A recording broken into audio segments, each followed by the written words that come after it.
Bonjour à tous et bienvenue dans Choc du Monde, le magazine des crises et de la prospective internationale de TVL.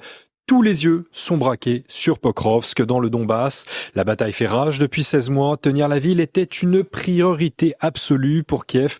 Mais aujourd'hui, la chute semble inéluctable. Nous allons en parler et nous allons parler de la survie financière de l'Ukraine, alors que le pays est tenu à bout de bras par les dirigeants européens qui nous imposent évidemment leur rhétorique va-t-en-guerre. Alors pour en parler, je reçois Lionel Rondouin. Lionel Rondouin, bonjour.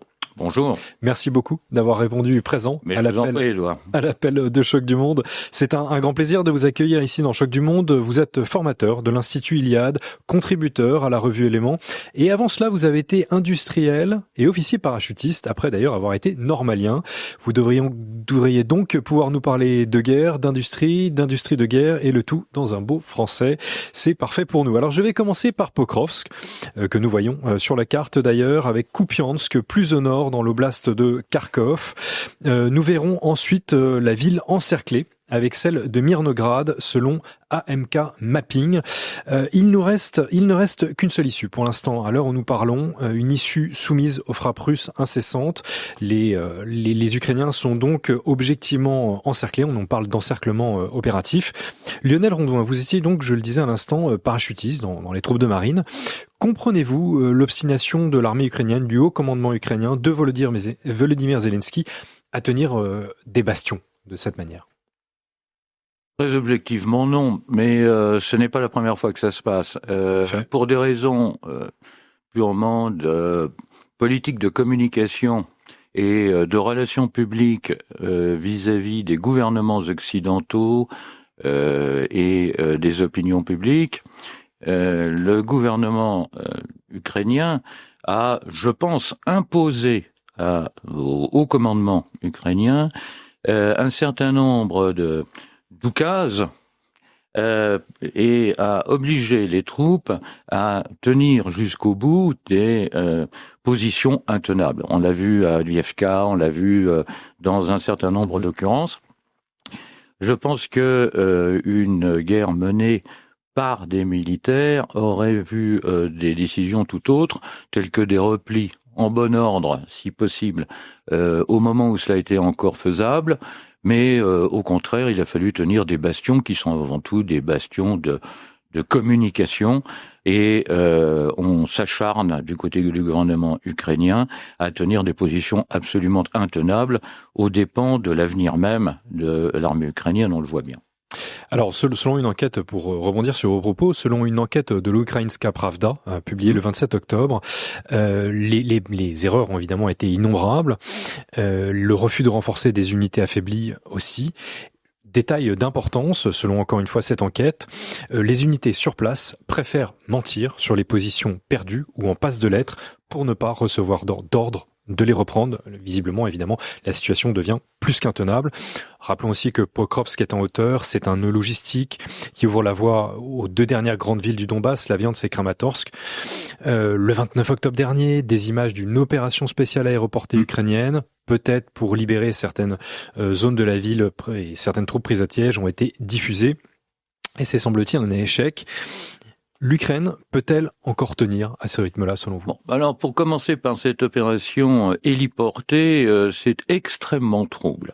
Parce que on a une vidéo avec un hélicoptère Black Hawk, si mes souvenirs sont bons, s'infiltrant et déposant au sol un groupe de combat, vraisemblablement de forces spéciales, composé de 10 ou 11 hommes. On a parlé de 3 hélicoptères. Bon, alors mettons qu'il y en ait 3, on parle d'une trentaine d'hommes. Bon, ça fait même pas une section d'infanterie. Alors que à proximité immédiate se déroule une bataille entre plusieurs brigades. Donc, ça n'a pas de sens de jeter 10 hommes, et même 30, même s'il s'agit de forces spéciales et de combattants particulièrement compétents et aguerris, ça n'a aucun sens de les jeter dans le cœur de la bagarre. Donc il y a quelque chose d'autre derrière, vraisemblablement une tentative d'exfiltration de nuit. Alors d'une personnalité, est-ce qu'elle fait partie des dirigeants militaro-politiques du groupe Azov ou assimilés.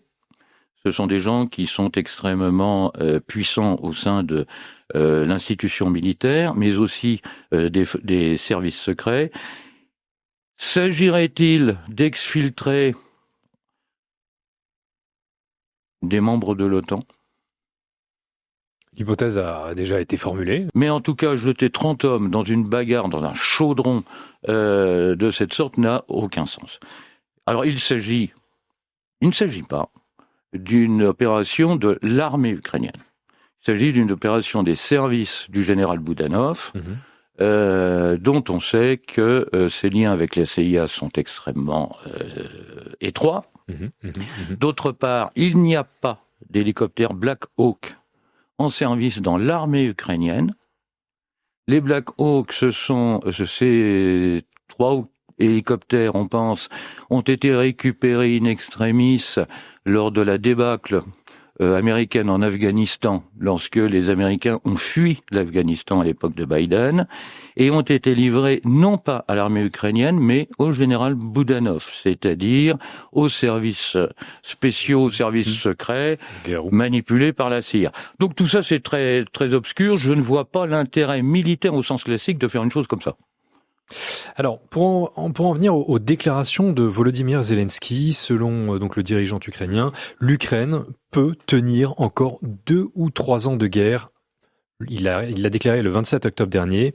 Évidemment, il demande à ses alliés de le soutenir financièrement. Kiev ne dispose que de fonds suffisants pour se maintenir à flot jusqu'à la fin du premier trimestre 2026, rappelons-le quand même. 2 ou 3 ans, vous y croyez ? Tout est possible si, à condition que l'on donne des moyens à l'armée ukrainienne, des moyens en drone en particulier, des moyens en bombes planantes, des moyens en artillerie. On posera le problème de la capacité industrielle de l'Occident un petit peu plus tard, sans doute, à ce sujet. Mais il faut bien voir que la guerre a complètement changé, l'opération militaire spéciale a complètement changé de nature depuis le début. Ça a commencé comme un raid blindé et mécanisé, sur les alentours de Kiev, sur Kharkov, etc.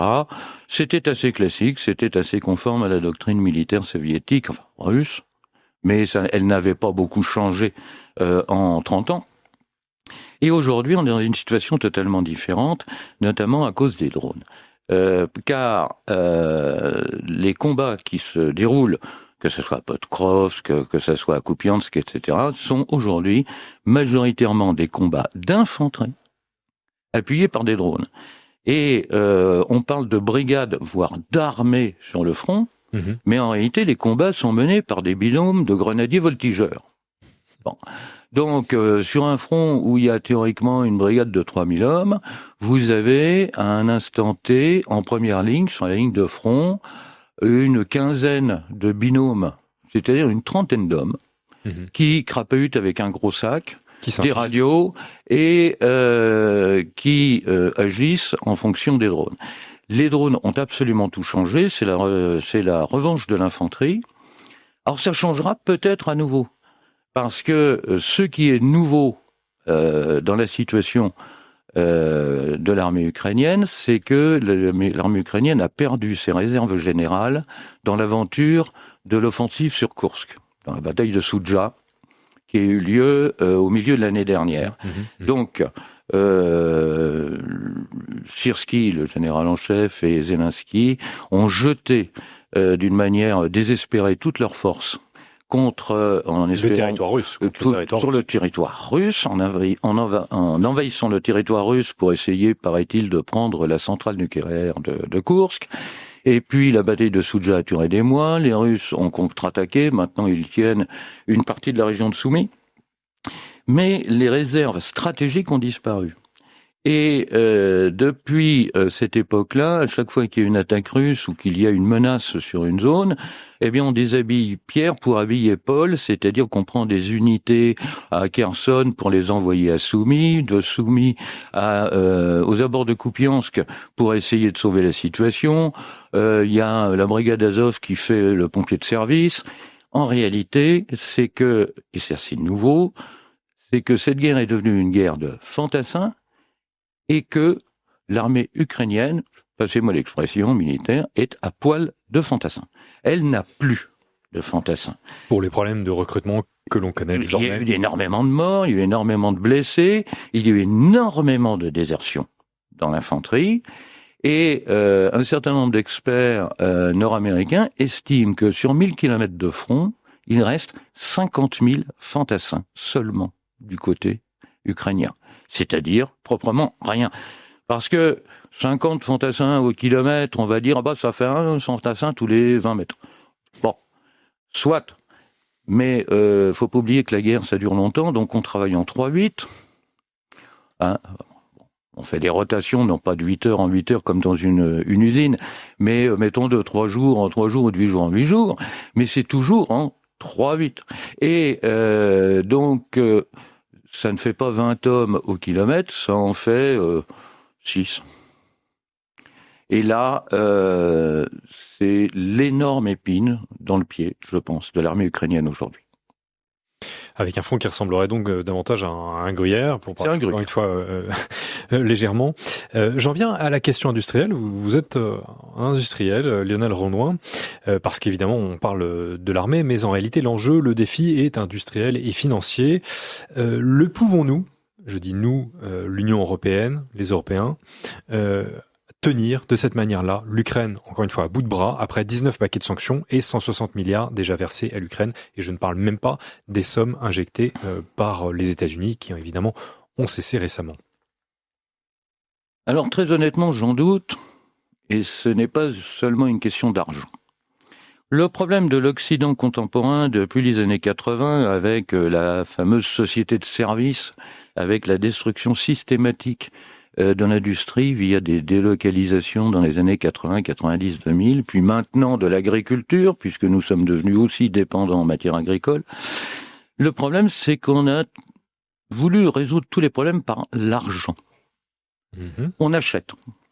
On achète, on ne fabrique plus, parce que l'industrie, c'est con, c'est sale, ça pue et ça pollue.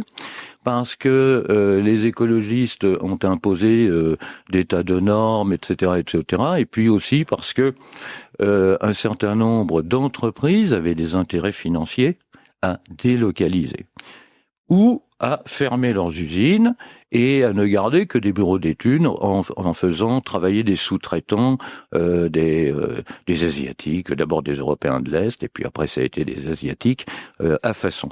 Et on veut tout résoudre avec de l'argent. Mais ça ne marche pas.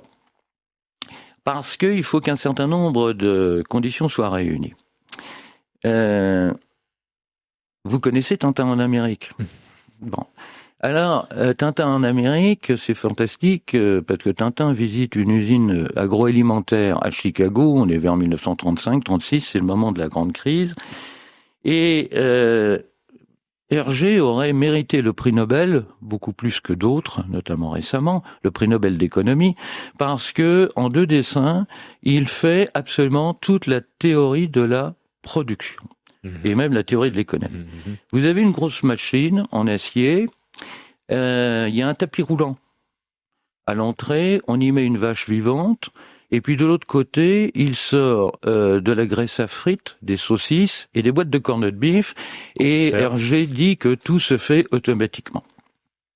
Bon, ça c'est la définition de l'économie, c'est-à-dire que vous avez un input, quelque chose qu'on rentre dans un système de production. Ce système de production... des bœufs. En l'occurrence, là c'est des bœufs. Il y a un système de production, là c'est la machine, donc on peut imaginer que c'est une usine, c'est-à-dire des investissements en matériel productif, ça demande de l'argent, c'est vrai. Il y a de l'immobilisation de ressources humaines, c'est-à-dire du savoir-faire, et il y a de l'énergie, puisque on ne peut pas transformer quelque chose sans utiliser de l'énergie. Et ça, cet input donne de l'output, c'est-à-dire de la production. Et on rentre la vache et il sort des boîtes de corned beef. Donc ça, c'est une théorie parfaite de l'économie productive, mais ça, c'est ce qu'on a voulu faire disparaître en Europe. Parce que, encore une fois, l'industrie, c'est qu'on sait bête, ça pue et ça pollue, et On veut tout acheter, c'est-à-dire qu'on voudrait avoir des machines où on met des billets de 100 € sur un tapis et de l'autre côté, ils sortent des obus de 155, ou qui sortent d'ailleurs de la graisse à frites ou du cornet de bif. C'est exactement le même principe et c'est pour ça qu'on devient dépendant dans le domaine agroalimentaire. Mais c'est pas comme ça que ça marche, parce qu'il n'y a pas de machine automatique à transformer des billets de 20 € en obus de 155 mm. Il faut commander des obus à des gens qui ont toujours le savoir-faire, l'équipement industriel, l'énergie, les sources d'approvisionnement en matières premières, patati patata, et les moyens logistiques d'assurer l'amont et l'aval. C'est-à-dire d'approvisionner des matières premières ou des composants et de livrer des produits semi-finis ou finis en aval. Ça marche tant qu'on a de l'argent. Or, l'argent, pour nous, c'est de la dette. C'est notre dette. Puisqu'on ne produit plus et qu'on n'a plus de valeur ajoutée, eh bien, c'est pas grave, on va créer de la dette et on va passer des commandes de chars ou de véhicules blindés à la Corée et on va les payer en euros, c'est-à-dire en monnaie de singe, puisqu'on peut créer indéfiniment de la monnaie. Encore faut-il qu'on puisse créer indéfiniment de la monnaie sans mettre en péril tout le système économique et financier, d'une part, et d'autre part, encore faut-il que les gens veuillent nous servir. Et aujourd'hui, depuis le début de l'opération militaire spéciale, on s'aperçoit qu'on n'a pas beaucoup d'amis et qu'il y a peu de pays qui soient disposés à nous servir et à nous vendre du matériel militaire en échange de papier. Alors, la Deuxième Guerre mondiale n'a pas été gagnée par des billets de 10 $. Elle a été gagnée par le T-34 et le GMC. C'est-à-dire ? Voilà. C'est-à-dire par du matériel. Et si on n'est pas capable de produire le matériel, on dépend des gens qui qui sont capables éventuellement de fournir le matériel. Mais encore faut-il qu'ils le veuillent bien. Et qu'ils aient confiance dans l'argent qu'on leur donne. Donc comparativement, évidemment, la Russie aujourd'hui a relancé sa productivité industrielle. Vous parlez de T-34 et de GMC. Bon, aujourd'hui, les tanks sont un peu plus modernes, mais en effet, la Russie est en train de remporter cette course industrielle parce qu'elle avait encore les moyens, les ressources humaines pour cela. Que les ressources humaines, ça peut se discuter. Mais... Et parce qu'elle est extrêmement adaptable. Elle a transformé en 2 ans une doctrine blindée mécanisée en pratique. Il n'y a pas encore de doctrine, je ne pense pas, mais en pratique de combat d'infanterie par des binômes qui crapahutent dans des ruines. Et qui s'infiltrent, comme on le voit à Pokrovsk. Elle a commencé, la Russie, avec un déficit technologique et industriel en matière de production de drones, et aujourd'hui, c'est elle qui a la main sur l'innovation et surtout la capacité de production en matière de drones. Et donc c'est ce que vous dites, c'est toute la différence entre l'économie de dette et l'économie de production. Je vous ai bien compris. Absolument. Il y a 2 modèles économiques qui s'opposent dans le monde.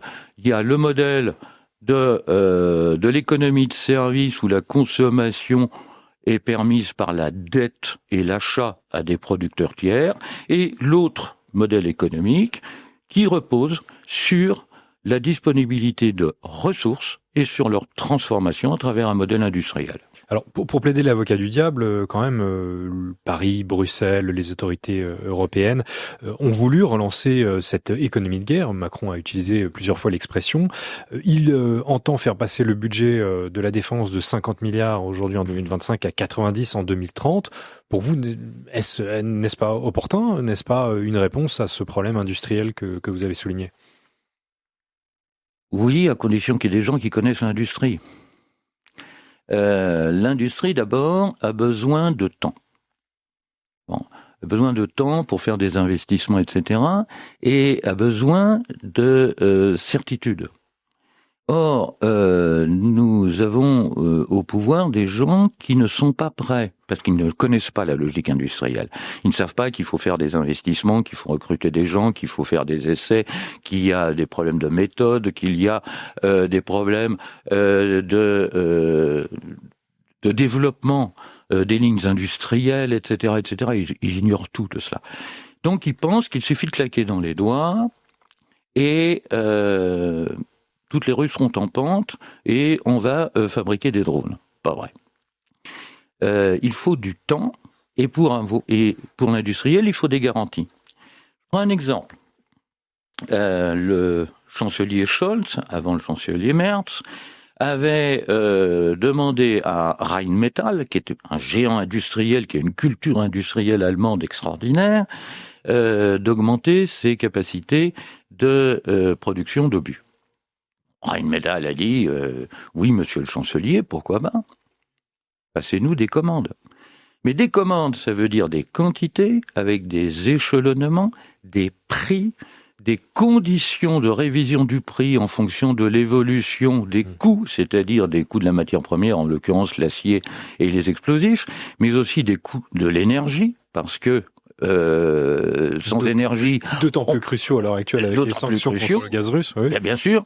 Donc, il faut des garanties sur les coûts, des garanties sur les prix, des garanties sur les quantités, des délais, des échelonnements. Tout se résume du côté occidental à des déclarations de pure communication. On va faire. Alors, le chancelier, c'était au Merz, je crois que c'était au mois de février ou de mars, a dit à Rheinmetall, écoutez, il faut aider les Ukrainiens à aller construire une usine en Ukraine. Bon. La logique est un peu bizarre dans la mesure où il n'y a plus 1 centimètre carré du territoire ukrainien qui soit à l'abri des missiles balistiques et des drones. Bon, et on a vu ce qui s'est passé au mois de février, je crois, lorsque les Russes ont fait un essai de missile Oreshnik sur une usine du centre de l'Ukraine avec une tête à blanc, c'est-à-dire sans explosifs. Bon, leur missile a sans explosifs, simplement E égale MC2 par la pure force d'inertie, a rasé 1 km² à la hauteur du trottoir. Il n'y a plus d'usine. Sans explosifs. Bon. Alors, aller construire en Ukraine une usine d'armement dont tout le monde sait qu'elle sera détectée au moment du premier coup de pioche de la construction du bâtiment, c'est assez absurde. Et puis, 3 mois après, Zelensky disait c'est plus possible, ils nous détruisent toutes nos usines d'armement. S'il vous plaît, vous les Allemands, est-ce que vous voudriez pas donner l'asile politique à nos usines d'armement, on les démonte chez vous. Bon alors, une fois on vous demande de construire en Ukraine, une fois il faut faire l'inverse. Selon les dernières nouvelles, ce sera en Roumanie. Alors, l'usine de poudre, je crois, Rheinmetall sera en Roumanie. Pour en revenir au problème d'argent, en fait, puisque c'est en effet ce à quoi pensent principalement les Européens, ils veulent saisir les avoirs russes. Bon, la petite Belgique s'y est opposée la semaine passée, la décision est rejetée dans 2 mois, mais rappelons quand même le problème, on parle de 210 milliards d'euros d'actifs appartenant à la Banque centrale russe qui sont détenus par Euroclear en Belgique et qui ont été gelés dès février 2022. Alors depuis mai 2024, les profits générés, on parle de 5 milliards d'euros par an, sont réaffectés à l'aide militaire ukrainienne et à l'assistance macroéconomique à 90 et 10%, ce qui a déjà permis un prêt du G7 de 50 milliards de dollars à Kiev en 2024, remboursé donc par ses intérêts. Bien sûr, la saisie des avoirs russes serait illégale au regard du droit international, mais il y a ce besoin d'argent lancinant que Ursula von der Leyen ne cesse de lever. Elle veut contraindre aussi la Belgique. Pour vous, est-ce l'option indispensable? Est-ce évidemment une menace sur ces avoirs russes au regard du droit international? Est-ce incontournable? Est-ce ce qui sera fait dans les prochains mois? Bon, il est évident, je ne suis pas juriste, mais il est évident, tous les avis concordent, les avis sérieux concordent, que c'est illégal. Bon, c'est pas parce que c'est illégal qu'on ne va pas le faire. On a fait plein d'autres choses illégales, donc ce n'est pas en soi un problème. Vive la vie, on peut faire toutes les truanderies qu'on veut. Bien, cela étant posé, c'est pas le vrai problème. C'est est-ce que c'est intelligent ou pas? Et là, il y a énormément de préoccupations de la part d'un certain nombre d'économistes, d'experts financiers, qui disent que c'est une menace, la gel des avoirs russes serait une menace pour l'avenir même de l'euro en tant que monnaie de réserve. Car Ces avoirs russes ont été placés en Europe. Il y a eu des achats d'obligations d'État européens, et donc il y avait de l'argent russe qui était placé en Europe. Mais si on peut abolir le droit de propriété, parce que c'est les Russes, pourquoi est-ce qu'on ne le ferait pas demain? Bien sûr. Pour l'Arabie Saoudite, pour l'Indonésie, pour le Japon, ça ne donne pas envie d'aller acheter des obligations russes. Parce qu'en gros, il suffit que, pour une raison X ou Y, les autorités européennes me trouvent désagréable et décident de geler mes avoirs, et ils le feront. Donc vous n'allez pas placer de l'argent dans une banque de voleurs. Mmh. Ça menace l'euro. Le problème que ça soit illégal, on s'en fiche, on fait plein de choses illégales en temps de guerre, c'est pas une question de morale. La question, c'est que c'est une menace pour l'euro, monnaie de réserve.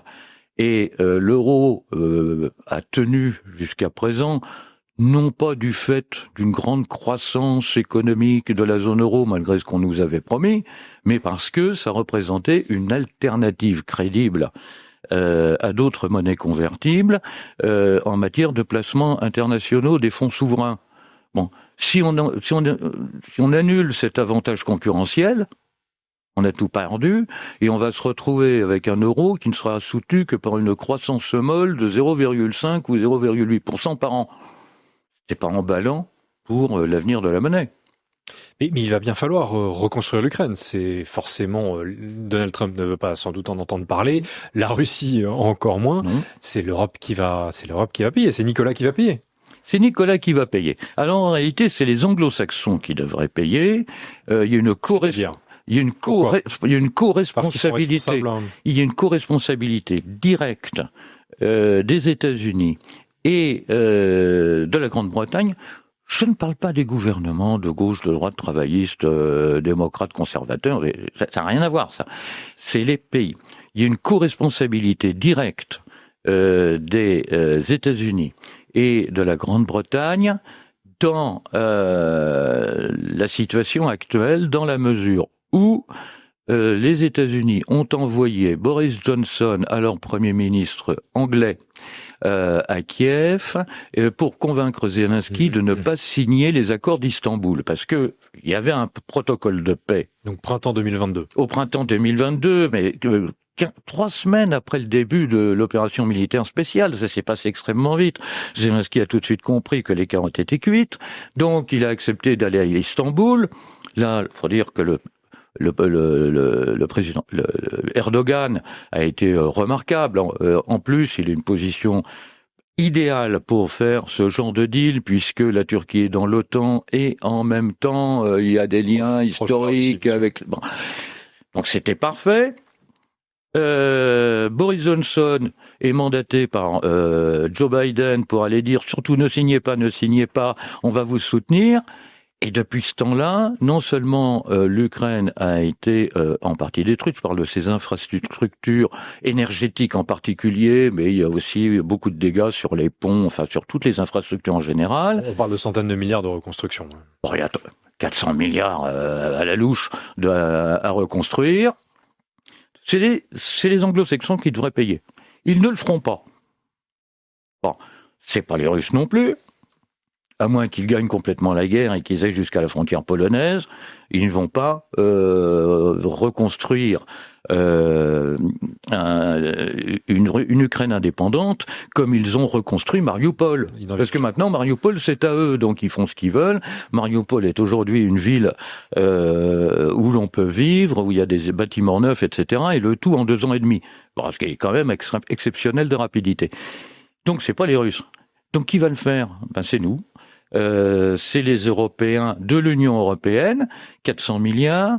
Ça va nous coûter à nous, Français, extrêmement cher parce que la Hongrie ne va pas payer, la Tchéquie, a priori non, la Slovaquie non plus, et je pense que la Pologne non plus ne va pas payer, parce que les Polonais détestent les Ukrainiens. Et c'est comme ça, et ça fait longtemps que ça dure, c'est une affaire qui remonte au moins au XVIIe siècle. Donc, c'est pas 17% de 400 milliards qu'on va payer, c'est entre 20 et 25%. Vous rajoutez le coût de la corruption, donc c'est pas 400 milliards, ça va être au moins 450. Si on paye 20% de ça, ça va nous faire 90 milliards à nous autres Français, et Nicolas y est de sa poche pour 90 milliards sur 5 ans. Bon ben bravo, tout ça parce que on a des gens irréalistes qui ne savent pas que depuis la guerre de sécession, toute guerre est une guerre industrielle. Hein. L'Allemagne a perdu la Deuxième Guerre mondiale parce qu'elle était moins forte industriellement que la Russie et la Grande-Bretagne et que les États-Unis, etc., etc., etc. Bon, ça remonte à la guerre de sécession. On n'est pas capable d'étudier l'histoire, on n'est pas capable d'en tenir compte. Bon, tant pis pour nous, hein.